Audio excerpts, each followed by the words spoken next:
What's up, everyone? Welcome to Coaches to the Moon. This week we have a really interesting topic, one that we haven't touched on so much before, and that is incentives as a way to grow your business. And my guest, Marco Torres, he is the man to talk to when it comes to incentives. He founded Marketing Boost, who now have over 10,000 clients worldwide, helping them to add value to their business, to increase their social proof, to increase their lead gen, their database, their bookings, their sales, their client lifetime value by giving and incentivizing with incredible offers such as free hotel stays, discount accommodation and restaurant vouchers, and more in a way that is just creative, it's exciting, and it's almost a no-brainer for any business wanting to grow.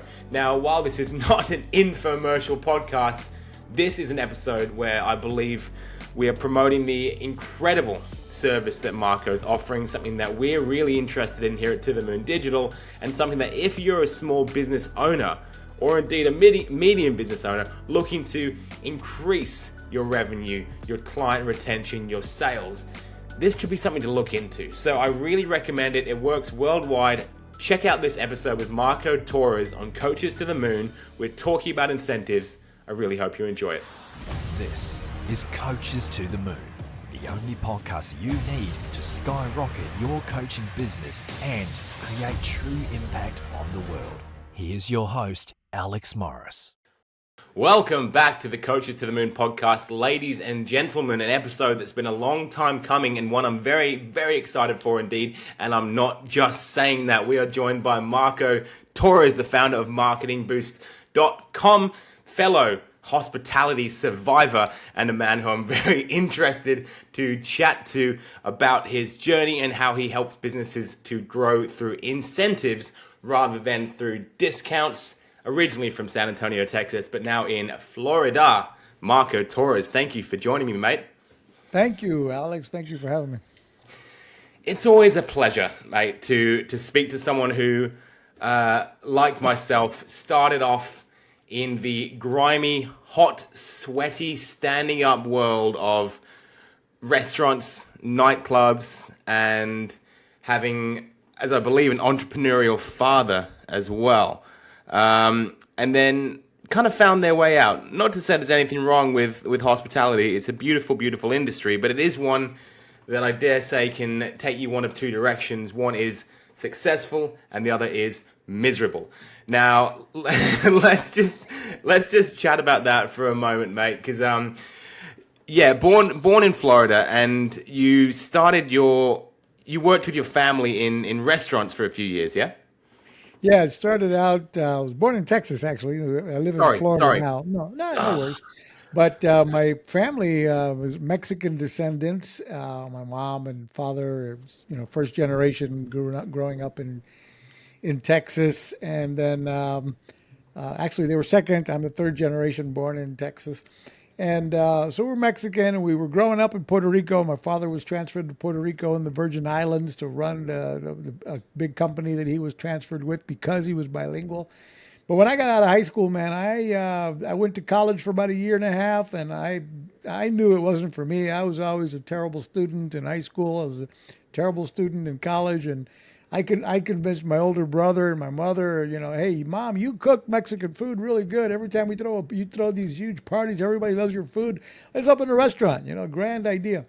The smart thing my dad did was, well, you guys don't know anything about the restaurant business. If you want to do that, prove it to me. And so my brother and I went to live with my uncle in San Antonio, Texas. And we went to work for a bunch of Mexican restaurants. We were funnel hacking before there was any such thing as funnels. In other words, we went in and we worked the midnight shifts. We took pictures. We had those little Kodak cardboard cameras with the little things you would roll to the next picture.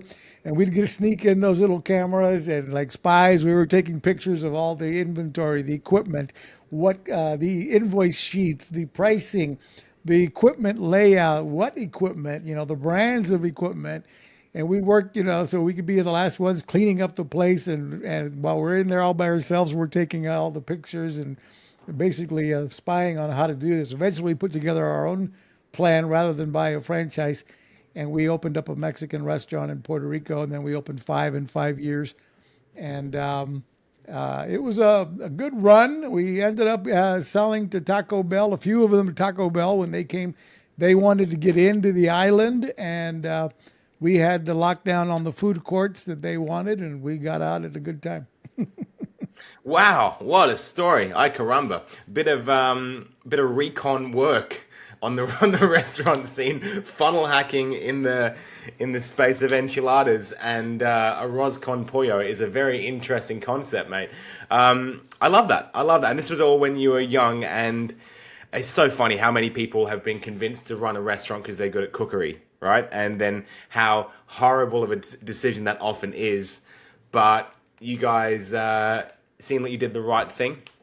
I had my own cafe for the first time at 22 or 23 as well, I believe, because we started in a catering business. I worked in restaurants from the age of 17 for about 5-6 years, started a catering business, started a cafe, and then you start to realize that, yeah, you are sort of 50 grand in the hole before day one, and you're making your money back a coffee at a time, and there is always going to be bills every week, whether or not you make a single dollar. So yeah, I didn't last that long in my own. I sold my half back to my business partner, and he's very successful now with a couple of high functioning burger restaurants.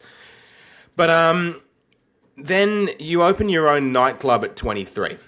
Now this seems crazy to me because in America you can only drink at 21. So you've only been able to spend you can maximum have had 2 years experience in this space unless you had some dodgy ID. And your business tactics so far, tell me maybe you had your methods. Well, yeah, we had a full service restaurant in St. Thomas, U.S. Virgin Islands, with the bar and everything, and so I had a little bit of experience as far as the bartending and stuff was concerned, and drinking out myself. But the nightclub came about with one thing I've always done in my life is leveraged partnership opportunities. I found a location that was out of business that used to be a club, and I went and found a guy older than me and a little more business savvy than me at the time, and talked him into going in with me 50-50, and so he had some money to put in, so did I. At that time I had the restaurants and everything, and so together we launched the club, and I had become pretty good at marketing and what have you, and I really enjoyed the marketing of the club because it was all about, radio advertising and coming up with theme campaigns and party events and what have you. I'd fly to Fort Lauderdale once a month, and from Puerto Rico, and recruit a band. And so we'd have live rock and roll bands coming into the island of Puerto Rico, and the kids would love it at the time. It was different. They had all these fresh rock and roll bands coming into the island, and then I'd take the same band and bounce them to another club in St. Thomas that wasn't mine, but I was basically like the broker, so I was making money selling them to St. Thomas and St. Croix, and I would recruit a band and say, hey, you get a 90-day gig when you come work with me. You get 30 days in Puerto Rico, 30 days in St. Thomas, 30 days in St. Croix, and it's a 90-day gig, and I was making a little bit of money, my money back from selling them off in St. Thomas and St. Croix. But I would pay for my club, my 30 days with me. And it was a home run. It was a home run for a few years until I ended up almost on the front page of a newspaper for like a big riot that blew up one night in the club. And I was on the second page of one of the bloodiest newspaper in Puerto Rico. If I had ended up on the first page, I wouldn't be here. Right. But after that, the club was never quite the same. I've sold my half to my partner, and 6 months later, he was out of business. So timing is also imperative in business. You need to know and kind of feel your gut when it's time to get out. So, well done, Big riot. That's something you don't have to deal with in the Italian restaurant scene or the fine dining scene, or indeed the internet marketing scene. So yeah, I would imagine nothing else came out of that, Marco. A lot of life lessons came from these businesses that were so vastly different from what you do now. But do you see any parallels, any common threads between running a brick and mortar club and then moving into the internet marketing space that you're now doing? Well, The common thread is you still need to get people to take action. And the first step when I was in the restaurant and the club business was I had to get them to walk in the door, right? You had to get, you had to do campaigns, you had to do marketing, you had to do, back then we didn't have internet when I was doing this, so it was newspapers and magazines and public, press releases and getting articles written about you and paid press releases and radio show, interviews and getting the band interviewed on the radio stations. And it was all about what can you do to get promo, and today business, whether you have those brick and mortar businesses still have a lot of the same tactics. Of course, now they get the benefit of adding digital marketing to the mix. So they still should be doing all of the old school stuff from billboards to, press releases and everything else. But now, of course, you can add, the ease of generating one thing. And I still don't see enough businesses doing this, especially brick and mortars. It amazes me how few brick and mortar businesses don't do anything to solicit a name, phone number, and email from all of their clients walking in the door to build a database. So whether you're an online business or an offline business, you need to be building a database, which I didn't have the ease of doing back when I was in the restaurant and the nightclub business. There was no internet, but anyway, today you got to build that database, and it's not that hard to do, so that you can then own your own marketing without having to always depend upon some other source of opportunity to get in front of people, whether it's Facebook or radio or TV or newspaper. If you own the database, you can email them, you can text message, you can send ringless voicemails. That's something in today's world that's better than it was back then, and a lot easier to do because there is so much technology available today like never before, and affordable technology to create, CRMs and sales funnel landing, all that kind of stuff that makes it fun. Agreed, and that's what we do day in, day out here at To The Moon Digital. But I am curious. I got a lot of questions, so strap in, Marco Torres. But you just touched upon brick and mortar businesses collecting contact information from their visitors who walk into the shop. Just throw me out one or two top ideas that we may not have thought of as to how we can start to do that without people feeling like they're being, tracked or whatever. And I'll say this because I am very much not a fan of ordering through a QR code when I could just as easily go up to the counter and talk to a human being. So talk to me about it. How do you find the balance of digitizing and lead capture, but also maintain that quality experience for your guests? Well, I too, like you just said, I hate a restaurant that won't hand me a physical menu and expect, forces me to log into or go to a website to look at to get, where now everybody at the table is back to our phones and stuff instead of talking to each other. Ridiculous. We're doing exactly what we shouldn't be doing. We're back on the damn devices instead of chatting with each other and, talking to an actual waiter or something. Yeah. Right. But what I suggest with any business out there is, you've got to, what can you do to create super fans for your business? What can you do to create business super fans, evangelists for your brand?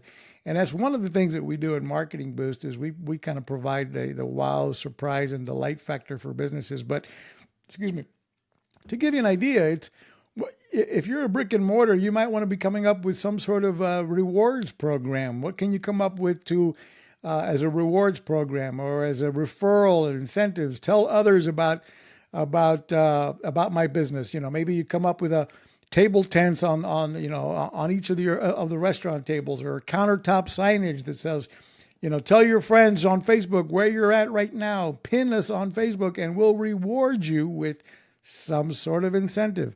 Then the QR code might, again, it's optional, right? You train your staff and everybody to be saying, hey, please, click on our QR code and register to win a complimentary dinner on us. Use your own incentives. Create your, maybe it's your own incentives you're putting on there. We're giving away once a week. We give away a dinner for 4 on us. All you got to do is register, put in name, phone number, and email, and you've created your own incentive and or use a marketing boost incentive. We talk about that later. But the idea is, what is your, like McDonald's does, what is your adult Happy Meal? How are you bringing people back into the business over and over? And how are you getting people to take their eye off of the price and focus on the prize like McDonald's does? Or, I'll talk about an incentive idea that Amazon does as well that might grab your attention. Please talk about it, because I'm loving it so far.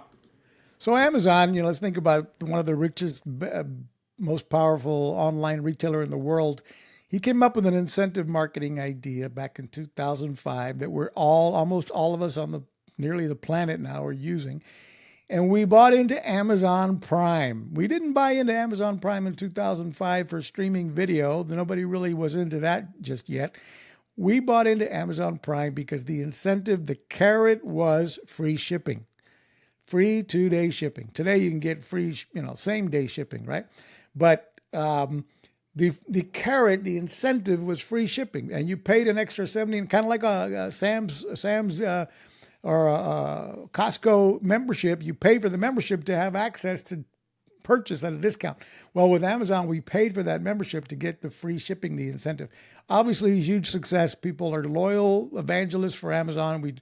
70% of all online searches start on Amazon before, for purchases over anybody else.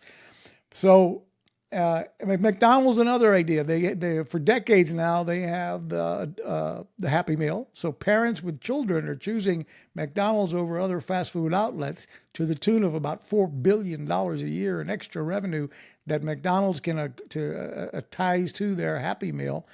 And the idea being that parents are coming in because they bundle the soda, the snack, the juice, the fruit, or whatever they're putting there, and this toy, the seasonal toy that will entertain the child for a few minutes. So maybe, mom and dad might even be able to get a few words in edgewise over lunch. So, I'd say what to business owners, what is your Happy Meal? What is your adult Happy Meal? And what can you be doing, whether you have a brick and mortar business or an online business?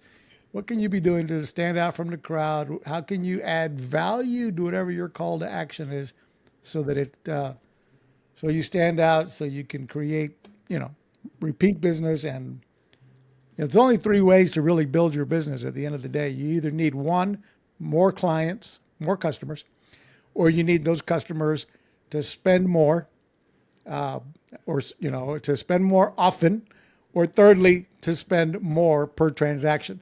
Yeah. That's really it. How you do that is a whole other story. So one of the ways to do that is you need to be creating rewards programs. You need to get your clients referring others, all the basics, right? But trust me, incentives can help make that happen. And Alex, when we can keep talking about all kinds of things, but no, let's talk about it, because I just I love hearing people's perspectives on it, because respectfully, you've had a lot longer in this business than myself. I came into the internet marketing space, in the, 2017, 2016, that sort of thing. And so I know you started with internet marketing in sort of like the late 90s. And so I love to hear just the breadth of ideas and experience that you've accumulated, because I've come in just in the time of Gary Vee, Russell Brunson, Grant Cardone, all the big names. Everyone's kind of doing the same thing. But it's really, really just fun for me to hear about that stuff. But incentivization is the phrase that you've used a few times, because this is what your business is based on. And what the kind of the promise that you've got for Marketing Boost is you help businesses grow with incentives rather than discounts. And a lot of us will lower our prices to invite attention, but I'm not sure who coined the phrase, there's no value being the second cheapest in your market. So give us a little rundown of Marketing Boost and what you do, and then we'll dig into me grilling you on how it's so valuable, because I'm really interested. Sure. So, well, for starters, like you say, I was an early adapter. 1996, I got in internet marketing, and in my career since then to today, from my own businesses or my clients, I've generated over $1 billion in online transactions. in the early days, it was interesting. Nobody bought over the internet. Back when I started, it was everybody would, you could advertise online, email and stuff, but people would have to speak to a call center. They wanted to talk to somebody and they would put their credit card in, over the telephone. Today, that's the last thing people want to do. They want to book online. They want to read reviews.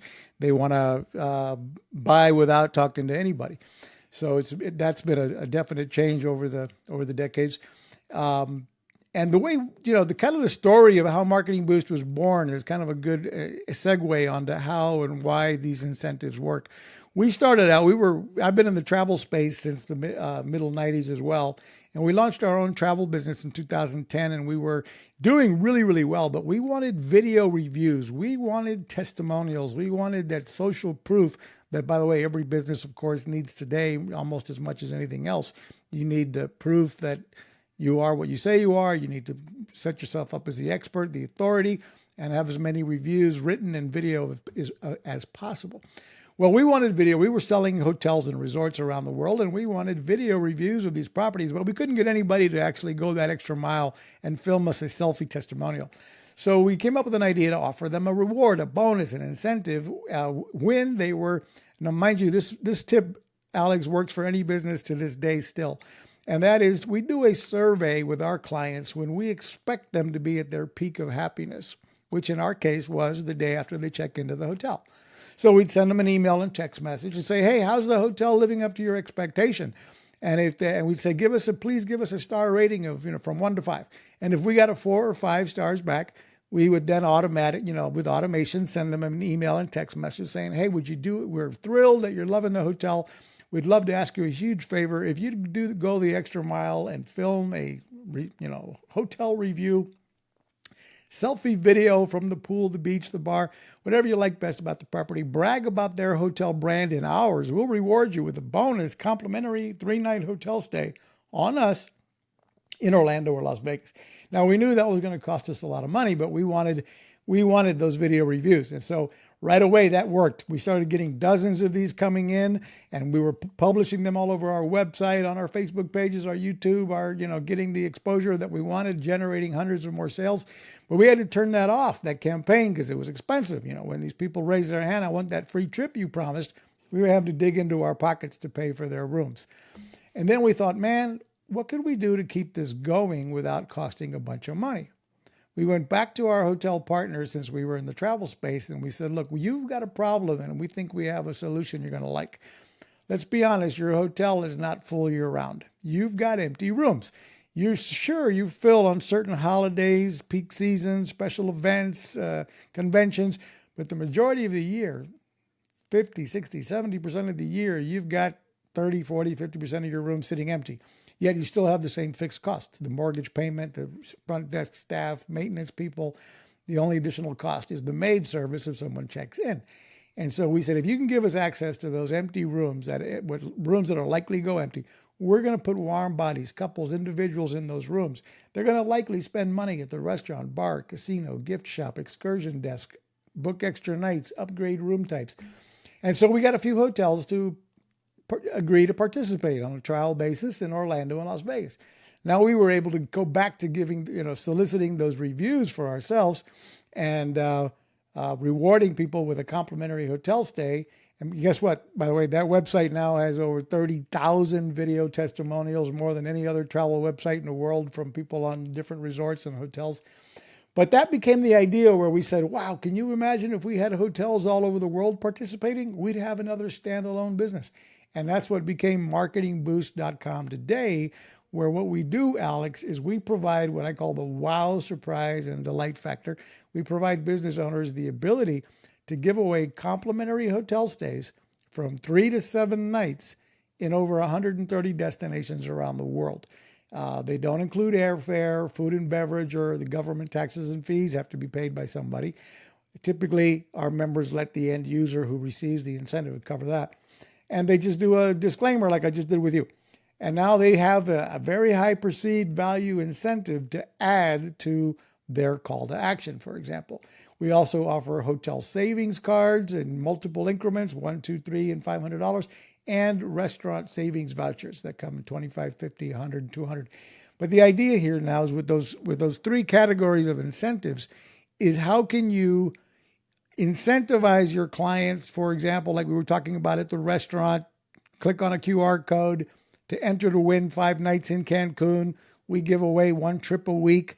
You could be the lucky winner with your family, so enter to win. You could create incentives for referrals. If you're a realtor, you could be sending people on birthdays and their anniversaries. You could send them an incentive of some sort just as a gift to keep you top of mind. You could, realtors use them, for example, with housewarming. I mean, as a housewarming gift. You could use them at open houses to get people to register and give you accurate information when they're ready. Because you could have a table tent, countertop sign saying, "Hey, we're giving away 3 nights in Las Vegas to somebody at this open house today. Register to see the home, and you might be the winner of a trip to Las Vegas." Man, there's a million ideas. People use them to build their social media contests and giveaways, trade show events, trade show giveaways, and an event so you can get everybody to drop their business card in the bowl or register online right at your with your with tablets at your countertops. Man, we can go on and on with a little bit of creativity. Incentives work to get people to do whatever your call to action is. And obviously, if you're putting them into a sales funnel or into a purchase flow, then these different incentives can get people to do everything from get your calendar full with more booked appointments. If you're a business coach, one of the things, Alex, I'm rambling on. Let me let you pop in with a question by now. No, you're all good because they do keep coming up, and so but I've got a nice vision of the business now. I love the way you came up with it. I think that was really, really interesting. The majority of people are not going to run out and film a video review just that quickly, because I think outside of this sort of entrepreneurial space, not everyone's really used to that. The selfie review can feel very awkward, especially if they're in public. So I think that's a great idea back in the day, and and then social proof. So one thing I wanted to touch on there was actually asking your clients for a review or for a referral. Exactly. Yeah. And you mentioned something really interesting, which was we asked for a review at the point of peak happiness, where a lot of people will ask for a review like in the service-based industry, like the coaching industry, maybe once someone's finished their program, that sort of thing. We always asked when someone's just had their best result. So I suppose the question would be, how can you tell when your customer's at a peak point of happiness, and how do you capitalize on that to get that great social proof? Well, that takes some time, right? You got to know your business, know your numbers, and kind of, if you have a hands-on approach with your clients, you're going to get a feel for, let's say you have a subscription model business, right? You know that you likely have some churn. And people start canceling after 5, 6, 7 months of using your service. So when were they happiest? Maybe it's 2 months in. They've been watching your video trainings. They've been getting into it. They've seen some successes, and so that's when you want to be asking for the referral, rather than 6 months later, 7 months later, when they're no longer, they found something else to chase, some other shiny object, and now they're not as into your product. They forgot what was good about your product already, and they may not be writing you a review. So, if you can calculate when you think they're going to be at the peak of it, like in our case, it was when we were selling travel, it was pretty easy. We could ask for that when they got back from the trip, but when they got back from the trip, by then there might have been some stuff, gone wrong. So they might have lost their luggage. They might have, missed their flights. They might have, who knows what might have gone wrong during the trip, right? So if we get them on the day of check-in, when they're just impressed with the lobby, the hotel was beautiful, the front desk staff was great, they went into their room and it smelled great, everything was wonderful, you could right then on the same day of check-in or the next day is the perfect time to say, hey, how's the hotel? That was, for example, our case, easy. So every Right. business is going to be different. Is when would you think that peak is going to be? And that's also a matter of A/B testing as far as when should I do that survey? When do I get the most responses? I like to do the survey. I suggest that because rather than ask everybody for a review, I'd rather be asking. I want the feedback from everybody. That I do want. I want the feedback from everybody. How are we doing? What do you think of our business? But that's coming in kind of privately. And so if they did give me a 1, 2, or 3 stars for some reason and with a complaint along with it, that gave us a chance to immediately try to fix it as well on the day after they checked in. What can we do to fix it immediately? Maybe we can at least hear them out. The worst case scenario, if I couldn't do anything about the hotel they're in and the complaint they have with the front desk staff or whatever, at least I can let them vent with me, with us privately, versus deciding to go post a negative review. So that we gave them an outlet to vent. And if they were happy, then we're going to say, please, and we're going to, give them some ideas, here's some ideas on what you could post and yada, yada. And here, if you can write us a written review here and if you'll get a written review there. And mind you, we would also throttle these or filter these reviews. We would send some to Google My Business, some to Facebook, some to Trustpilot, some to SiteJabber, some to other third-party review sites, so that we're constantly getting these reviews coming in. And Google has no choice but to, when people search for our brands, they have all these third-party review sites with positive reviews coming in. Boom, boom, boom, boom. Those are all appearing in the top 10. So, rather than having these reviews only on my own website or what have you, we're pushing them here. Here's the link. Please post on Trustpilot. Please post on SiteJabber. Please post on here. Or please post us a video review on YouTube or what have you. And home run is how that works. Yeah. Really, really, really clever. And the client feedback thing is really interesting because a lot of us maybe we don't want to get the client feedback in case there's anything that we don't want to hear. Right. But then the next thing you said, because it's just golden nugget after golden nugget here with Marco Torres today, is we'd much rather get the negative feedback straight to us than left publicly before we had a chance to fix it. This was something we would often get. One of my best restaurant managers ever would say he had a sign up in the kitchen saying, customers won't give you negative feedback unless you ask for it. Most people, what they'll do instead is they won't come back and they'll tell their friends. And that was huge. I didn't really think about that. Maybe it's an Australian theme because we're quite English here in Australia and everyone no one wants to raise their voice or cause any, controversy or conflict. Maybe it's different in the States where I think people maybe speak their mind a little more. But that was super interesting. And so now the kind of threat of a bad review can be very, very scary to someone new in business. Later in business, you know that these things happen and you can't please everyone. Earlier on, rectifying those things is great. So I want to get back to Marketing Boost in just a sec, but I'd love your idea on some graceful ways to ask people for feedback on your business so that it can be constructive and you can actually improve with it. Yeah, well, one is timing. Find the right time to do it. And it's really, like talking to a friend who came into your business. How would you say it if it was in person with your friend? You'd say, hey, John, I really appreciate any feedback you'd give us, because I don't ask all my customers this, but I'd certainly like to ask you, tell me the truth. What did you think about our, everything, our business, or what did you think about our dinner? What did you think about our service? And you can do the same thing with a client. It says, we really would appreciate any feedback, good or bad. Be honest. Tell us how are we doing so far, or what suggestions would you give us to improve? And that opportunity, that feedback, you're going to find, your raving fans. And of course, those raving fans are the ones you're going to say, wow, thank you. Thrilled that you're loving our product. Would you help us share this and that opinion with everybody in the world? And if you would, Here's some links, here you could post it on here. You might want to say this, or you just tell, and people need help with that. They don't even want to take the time to write a review either. So if you did that for them, says, if their feedback was, we loved your this and your that, then you might take the time to put that back into the email and say, would you tell the rest of the world in a simple way how you loved this and that?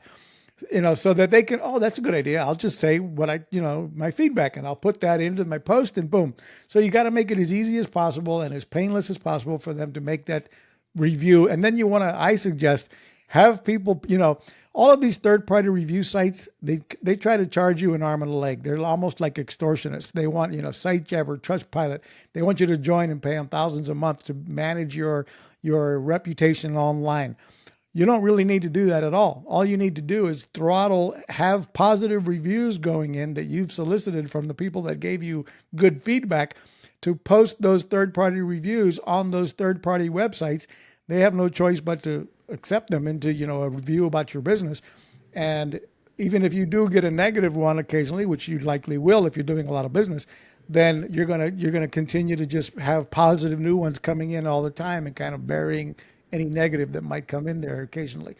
And of course, if you do get a negative, you need to work on it. You need to contact that client. You need to see if you can fix the problem. Then you might throw in, I've found that our incentives actually help manage your online reputation as well in that scenario, because you can contact the client and say, listen, we'd love if you'd give us the opportunity to hit the reset button. We want to invite you back. We want to fix it. We're going to ship you a new product. We're going to give me the chance to rebuild your sales funnel. Let me do it again right. If you give me a chance to fix it, not only will I do that, I also would like to reward you with 3 nights in Las Vegas on us just for all of this aggravation. And of course, it doesn't include airfare, food and beverage, or government taxes and fees. So that you gave them the disclaimers. But if we do all that for you, would you consider taking that review down, or at least updating it? Yeah. And you're going to get people to take down a negative review, or at least update it after you fix the problem. And because those negative reviews live on the internet forever, so you need to try to work on fixing a negative if and when you get one. And of course, the best thing you can do is pile on the good ones, so that when people are considering doing business with you, they see some social proof, and bam, it's easy to. Nobody wants to be the first one to jump in the pool to see how cold or how hot it is, how cold the pool is. No, they'd rather push somebody else in. How's it feel? How cold is it? Okay, I'll get in now. So the point is, nobody wants to be the first one to do business with you. They want to see that others have liked your product or service as well.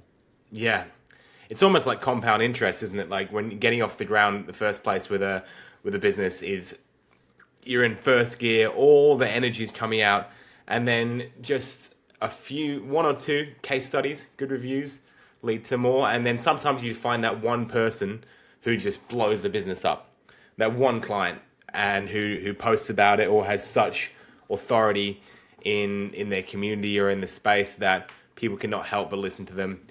And then from there, it's like that hockey stick just goes up. But you know what, too? I've found this in multiple businesses of mine. If you ask, you shall receive, right? Yeah. Right out of the Bible. So if you ask for help, is another way to put it. You might, if you're a new business and you don't have that credibility, authority, and that list of testimonials yet, you can ask your new clients. You go, hey, we're pretty new in business. We've been in business for 3 months, or 1 month, or we opened last week. I would love to ask your help. If you enjoyed our service and product so far, would you do us a could you help me spread the word about it? Could you help us and post a review and give them those links and make it easy? But asking for help, whether you're a brand new business, if they like your service, they're going to, because you're right about one thing. It's not none of us really want to go about posting reviews for anybody. It never crosses, when we buy a product or service, we expect to be happy. So we don't think anything of going about and posting reviews about how happy I was. I paid good money for this. I expect to be happy. Yeah. I only think about writing a review, right? When I'm not happy. Yeah. And that's when I want to go tell the whole world about how crappy this was or whatever. And so that's why you want to solicit opinions from people that when they are happy with you, ask them to post a review or tell their friends or give you referrals. And when people do that, they've also automatically become kind of a brand ambassador for you. If you got them to post that review about you or post a testimonial, or if you can imagine, film a video testimonial and publish it somewhere, they convince themselves they are your brand ambassador. They are going to believe it because heck, they just finished saying it in writing and or in video. So they're going to be like, they're going to take a lot before, they'll forgive you now if it's not perfect moving, whatever along the way.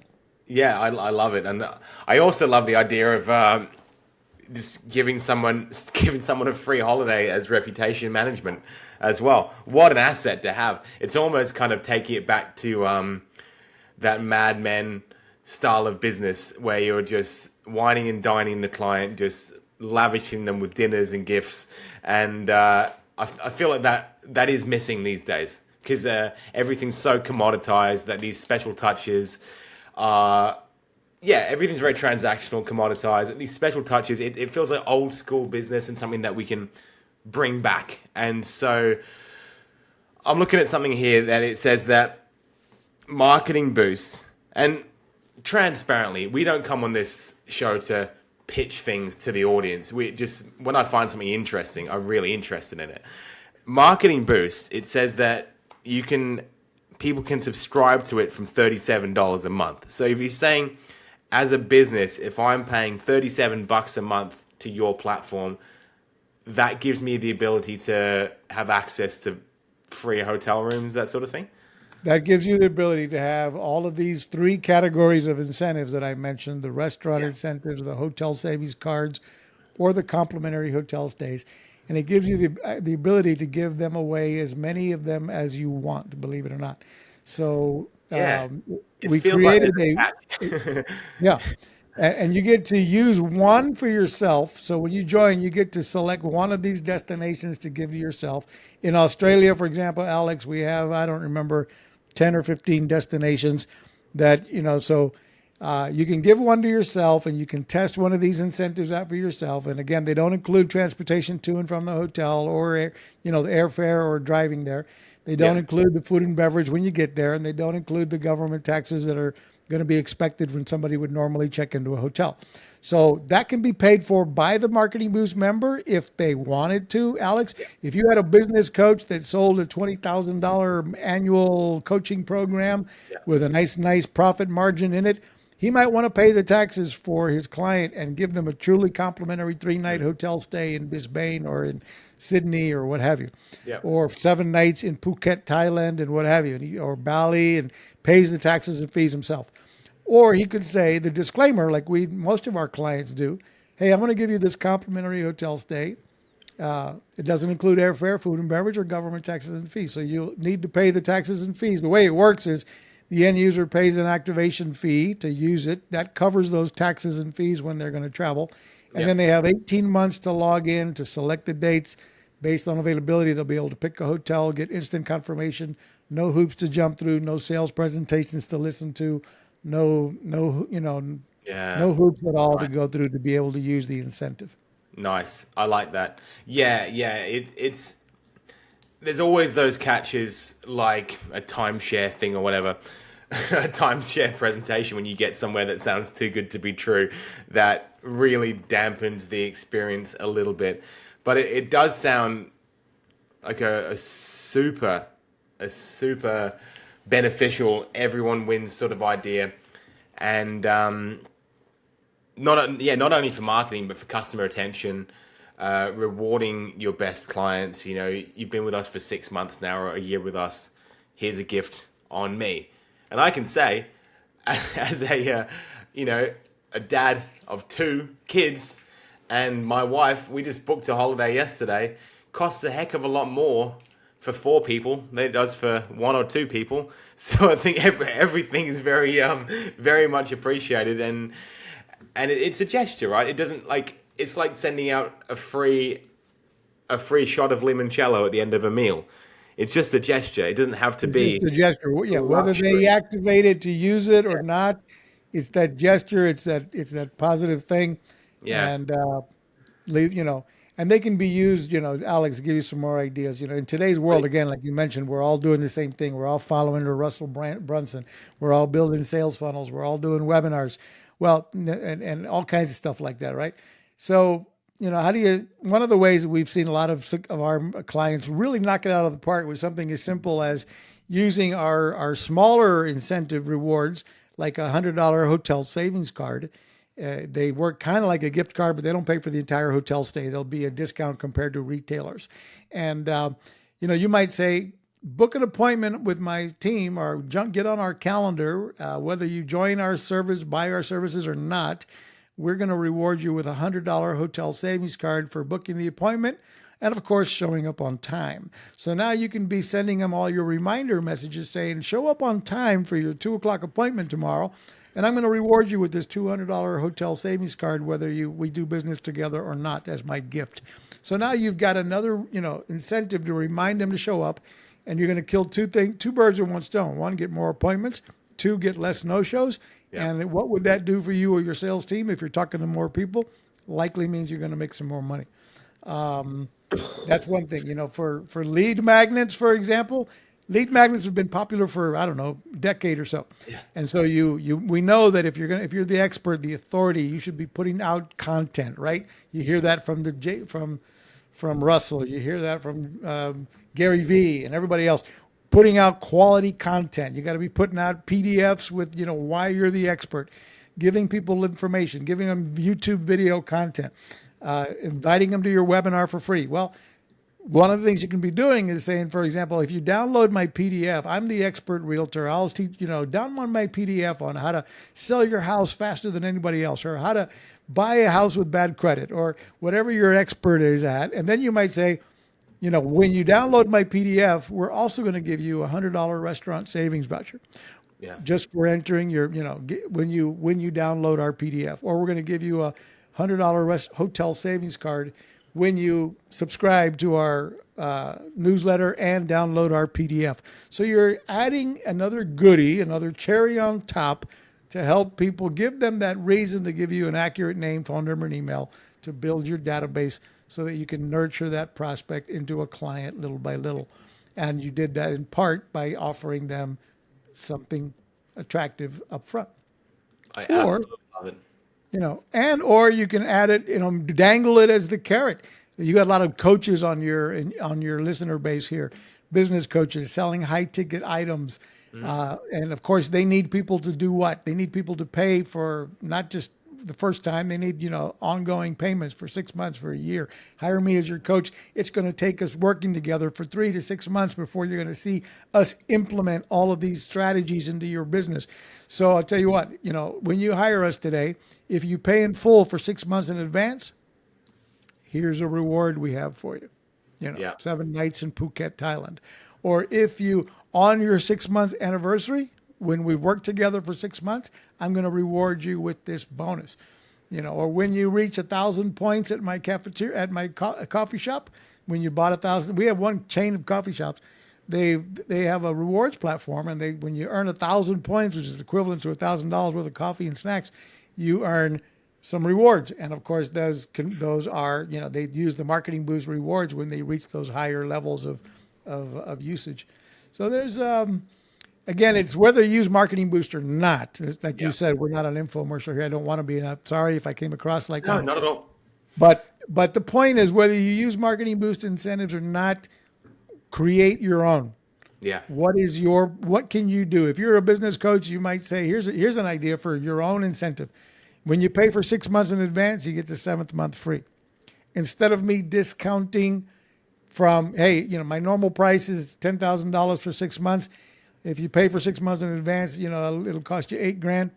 Instead of dropping 20%, hold your price and throw in the 7th month free. It's like that's not going to cost you as much as actually losing 20% off the top today.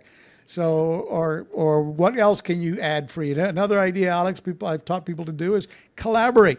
If I'm selling a business coaching course, I might collaborate with you, Alex, and you have another course. And when I sell my course, I'm going to include the first couple of chapters of yours, and you might include the first few chapters of mine. And so now when you sell your product, you're including my coaching course, so I get those leads to work with as well. And everybody I sell, you get the leads to work with. So we're collaborating on leads, and we're sharing, the content and what have you in the training process. You get the idea. It's how can you collaborate and have additional value, additional bonus, additional wow, surprise, and delight factors of your own. It would be obviously good, but if you don't have that, we have some different incentives that kind of help as well. And we found really since COVID, these work for nearly any business because everybody's still crazy to when they want to go travel. They're tired of, if they haven't already gone traveling, they're back in the travel mode. And now with inflation as high it is almost everywhere in the world, saving on travel is attractive. So when you add these incentives, they work. Mate, it feels like something that would do very well on a webinar. I'm not sure if you have a webinar, but what you were presenting feels like you would have people running to the back of the room to sign up for this. And I'm sure you have many times in your career, mate. Super duper interesting stuff. Marketing boost, incentivizing your audience to build your database, to get better social proof, better client retention, more sales, more show-ups. Show-ups stick rate is, I would say, the biggest, headache for people in my situation who book appointments online. People confirm the appointment and then don't rock up, and then you've got yourself or a salesperson sitting there, with their head in their hands, just missed another appointment. So the incentivizing is very, very cool. And I came in skeptical, and I've left a transformed man. I think this is a very, very cool idea, man. And I'm sure you know that and don't need me to say it. But Marco Torres, marketingboost.com. You have a 7-day free trial and $37 a month after. I think it's a real grand slam offer, my friend. Congratulations on everything you're doing. Thank you. Thank you very much. And yeah, we have a Facebook group. It's free as well with over 30,000 entrepreneurs. We're always, we have our own podcast like you where we're interviewing experts. The idea we want to do is help business owners on that journey, right? It's not easy. I mean, it's easy to get in, as you mentioned before we actually started recording. In today's world, anybody can pretty much get into the online world of coming up with something to sell or market online. Obviously, it's very competitive, and it's a lonely journey to be an entrepreneur, and yet it's rewarding. But like on my desk, I've got this little. There's nobody I work from home like many others. I used to have a big 10,000 square foot office in Miami with a bunch of people. Now I got people working all over the world, and most everybody's home based. And so there's nobody to pat me on the back when I do a good job. So I celebrate the small things, and I'd like to leave your audience with that. Celebrate the small things. When you have you're hitting a few, whatever's going right for you that day. Yeah, I'm celebrating the small things because nobody's going to pat me on the back. And so I like it. Did you ever watch Seinfeld when they were selling computers and they had a bell? Anyway, it turns out the guy wasn't selling computers at all.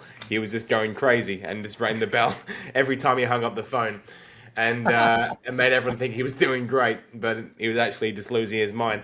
Amazing. I did it again. I fell back into Seinfeld anecdotes. I promised I wouldn't do it in 2024. That'll be a next year goal. Marco Torres, marketingboost.com. What an absolute pleasure having you on the show today, mate. I have learned lots. Very, very cool stuff. Thank you. Thanks for coming on. Anyone listening, we love you for that, or indeed watching, we love you even more. I'll be back next week with a couple more episodes of Coaches to the Moon podcast. Until then, thank you so much for listening. We'll have all the links that you need from this show in and around this show, depending on what platform you're on. And I'll see you next week. Much love and peace out. Hey guys, I really hope you enjoyed today's episode. Thank you so much for sticking around to the end. If you love our guests, then in the show notes of this episode, you can find their socials, you can follow them, you can learn more about all the free resources and programs they've got. I highly recommend you do it. Until then, thank you so much. I'll be back here next week with Coaches to the Moon. Have an amazing day. Peace out. Coaches to the Moon will be back next week. Until then, reach us on Facebook at To The Moon Digital Marketing.